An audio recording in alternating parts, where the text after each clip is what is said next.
नमस्कार मित्रों, मैं हूं आचार्य अंकित नौटियाल। स्वागत है आपका हमारे YouTube चैनल धर्मशास्त्र में।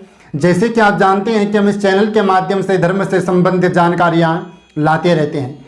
तो आज हम जानेंगे कि गोवर्धन पूजन कितनी तारीख को है, किस प्रकार से हमें गोवर्धन का पूजन करना चाहिए, गोवर्धन पूजा का महत्व क्या बताया गया है शास्त्रों में, इस पर आज हम बात करेंगे। सबसे पहले हम जानेंगे कि इस वर्ष 15 नवंबर 2020 रविवार के दिन ही गोवर्धन पूजा हमें करनी है। शास्त्र में कहा गया है कि कार्तिक मास के शुक्ल पक्ष की जो प्रतिपदा तिथि है, उस प्रतिपदा तिथि में ही अन्नकूट उत्सव अर्थात अन्नकूट को ही गोवर्धन पूजन भी कहा जाता है। तो 15 नवंबर को ही हमें ये उत्सव मनाना है, क्योंकि 15 नवंबर को अमावस्या तिथि है, पर अमावस्या तिथि 15 नवंबर को 10:37 तक ही रहेगी और उसके बाद प्रतिपदा तिथि शुरू हो जाएगी। तो गोवर्धन पूजन हमें शाम के समय करना है या हम दिन में भी कर सकते हैं। और दूसरे दिन 16 नवंबर को प्रतिपदा तिथि 7:07 पर समाप्त हो जाएगी। इसलिए गोवर्धन का जो उत्सव हमें मनाना है वो 15 नवंबर को ही मनाना शास्त्रों के हिसाब से शुभ और श्रेष्ठ माना गया है। इसलिए 15 नवंबर को ही आप गोवर्धन पूजन कर सकते हैं, गोवर्धन अन्नकूट उत्सव अपने घर में मना सकते हैं। गोवर्धन पूजा को ही अन्नकूट पर्व के नाम से जाना जाता है शास्त्रों में। शास्त्र में कहा है कि दीपावली के अगले दिन अन्नकूट पूजा अर्थात गोवर्धन पूजा की जाती है।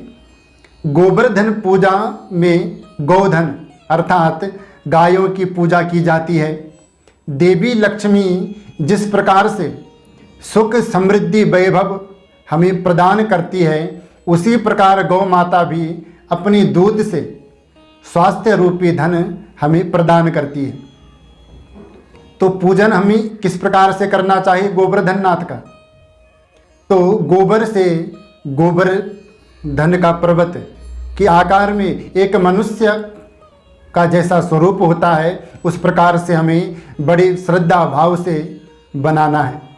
वो भी ध्यान रहे गाय का ही गोबर हो। और बीच में हमें भगवान श्री कृष्ण की एक प्रतिमा अर्थात मूर्ति रखनी है।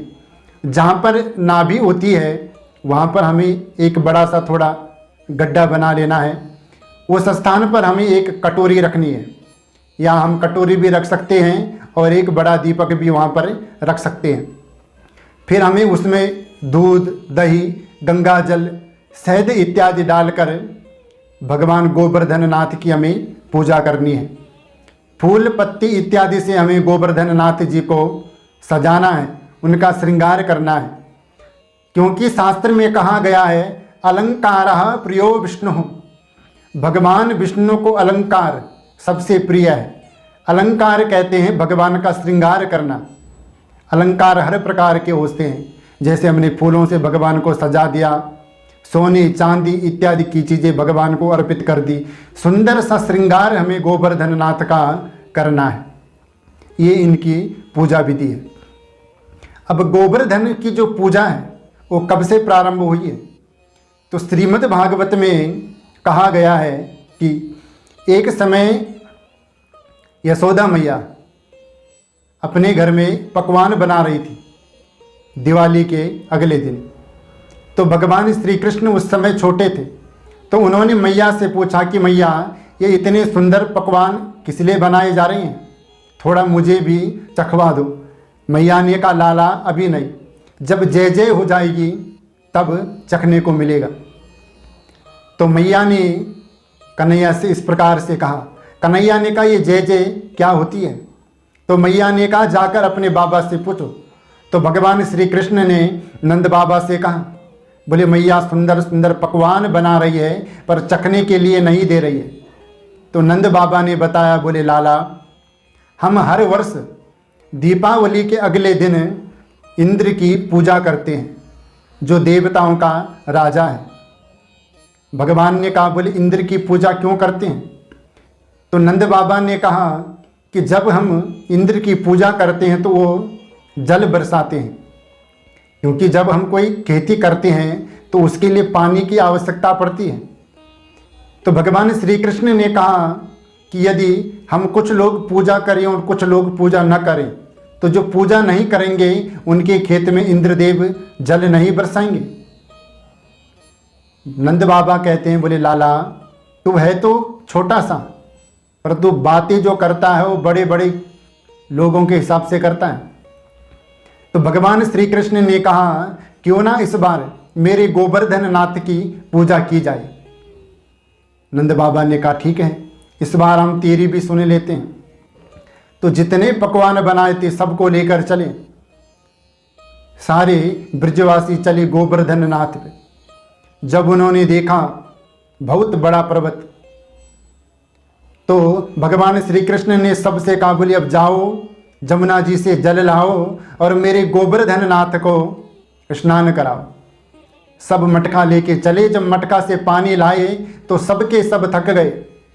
ग्वाल बालों ने कहा, कन्हैया तेरा भगवान तो अभी स्नान भी नहीं हुआ है, इतना पानी हम लेके आ गए, पर इतने पानी में तो तेरे जो भगवान है, तेरा जो देवता है, इसकी मूछें भी गीली नहीं हुई है। अब कुछ ऐसा कर जिससे हमें और जल ना लाना पड़े। भगवान श्री कृष्ण ने कहा सब अपनी अपनी आंखें बंद करो, और गंगा मैया का ध्यान किया और गंगा मैया वहीं पर प्रकट हो गई। तो सबने खूब सही ढंग से गोवर्धन नाथ को स्नान कराया। उसके बाद भोग लगाया, पर्दा लगाने लगे। ठाकुर जी कहते हैं मेरे देवता को पर्दा की आवश्यकता नहीं है, बिना पर्दा के भोग लगाओ। और सबके सम्मुख गोवर्धन नाथ ने वो जो पकवान थे उनको ग्रहण किया, खाना शुरू किया। सब प्रसाद देते गए। तो बाद में यशोदा मैया ने कान्हा से कहा, बोले लाला तेरा जो ये भगवान है ना, इसकी शकल तेरे से मिलती जुलती है। तो भगवान ने मैया से कहा, बोले मैया मेरा भगवान है तो मेरी जैसी शकल तो होगी ही ना। इस प्रकार से पूजा करी। ग्वाल बालों ने कहा, बोले लाला तेरा देवता ही सब खा जाएगा या हमें भी कुछ प्रसादी मिलेगी। ठाकुर जी कहते हैं चिंता मत करो, प्रसाद सबको मिलेगा। इस प्रकार से गोवर्धन नाथ की पूजा हुई। तो शास्त्र में हम बात सुनते हैं कि 56 प्रकार के भोग भगवान को लगाए जाते हैं गोवर्धन पूजा वाले दिन। अब कई लोगों का प्रश्न था कि 56 प्रकार के भोग क्यों लगाए जाते हैं। तो डोंगरे जी महाराज की एक श्रीमद् भागवत की पुस्तक है, बहुत अच्छे विद्वान थे वो। तो उन्होंने उस पुस्तक में लिखा है कि छोटे छोटे बालक जो होते हैं ना, वो 24 घंटे कुछ ना कुछ खाते रहते थे। तो भगवान श्री कृष्ण जो है वो 8 बार खाते थे एक दिन में, थोड़ा थोड़ा। तो 7 दिन तक भूखे रहे, तो 8 सता 56, इसलिए 56 प्रकार के भोग लगाए गए। वो 8 दिन का खाना एक ही दिन बनाकर खिलाया गया, इसलिए 56 प्रकार के भोग बनाए जाते हैं। अब भगवान ने गोवर्धन पर्वत भी उठाया था, क्योंकि दिवाली भी चली गई, गोवर्धन पूजा भी चली गई, द्वितीय तिथि भी चली गई। तो इंद्र ने मेघों से कहा, बोले जाकर देखो इस बार ब्रजवासियों ने हमारी पूजा नहीं की है। मेघ जब आए उन्होंने देखा, बोले महाराज इस बार तो उन्होंने गोवर्धन नाथ की पूजा कर दी, आपकी पूजा नहीं होगी अब। इंद्र क्रोधित हो गए। उन्होंने कहा इस छोटे से बालक के कहने पर ब्रजवासियों ने इस बार मेरी पूजा नहीं की, तो इनको इसका दंड जरूर मिलेगा। तो इंद्र ने सांवर्तक नाम मेघों को भेजा और उनको आज्ञा दी कि ब्रज में जाकर के सब कुछ तहस नहस कर दो, जो ब्रज में बाढ़ आ जाए। जैसे बहुत तेज बारिश आई, ग्वाल बालों ने कहा, बोले कान्हा अब क्या होगा। इंद्र तो नाराज हो गए। भगवान श्री कृष्ण कहते हैं सुनो, मेरे देवता ने कहा था कि जब इंद्र रुष्ट होकर के जल बरसाना प्रारंभ करे तो सब मिलजुल कर मुझे उठा ले और मेरे नीचे सब रह ले, मुझे छतरी बना करके रख ले और फिर किसी को कोई परेशानी नहीं हुई। सबने हाथ लगाया, सबने गोवर्धन नाथ जी को उठा लिया, 7 दिन तक उठाए रखा। अब यहाँ पर हमें एक शिक्षा मिलती है।